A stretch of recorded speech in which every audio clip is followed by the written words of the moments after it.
আমাদের প্রিয় নবীর শহর মদিনায় এমন একটি কূপ রয়েছে যাকে জান্নাতের কূপ বলা হয়, এবং এই কূপের পানি আমাদের নবী করিম সাল্লাল্লাহু আলাইহি সাল্লামের মৃত্যুর পর তাকে গোসল করানোর জন্য ব্যবহার করা হয়েছিল।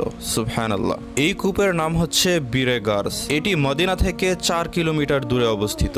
এটা সেই কূপ যেখানে আমাদের নবীজি সাল্লাল্লাহু আলাইহি সাল্লাম হিজরতের পর অবস্থান করেছিলেন। এই প্রোটোটাইপটা দেখুন, এটা 1400 বছর আগে নবী করিম সাল্লাল্লাহু আলাইহি সাল্লামের সময়কার মদিনার অবস্থা। তখন পবিত্র কাবা শরীফ দেখতে এমনটা ছিল, আর কাবার চারিপাশে মাটি ও পাথরের ঘর ছিল। পবিত্র কাবার চারদিকে পাহাড় ছিল। বন্ধুরা, সেই সময় নবীজি এরকম ঘরে থেকে, এরকম পরিবেশে থেকে আল্লাহর দিন এই দুনিয়ার জমিনে প্রতিষ্ঠা করে গেছেন। আমরা এখন কতই না সহজে ইসলাম পেয়ে গেছি। এখন পবিত্র মক্কা শরীফ আলট্রা মডার্ন হয়ে গিয়েছে, কাবায় রোবট পর্যন্ত ব্যবহার হচ্ছে। অথচ সেই সময় মক্কায় নিজেকে মুসলিম পরিচয় দেয়াই দুষ্কর ছিল।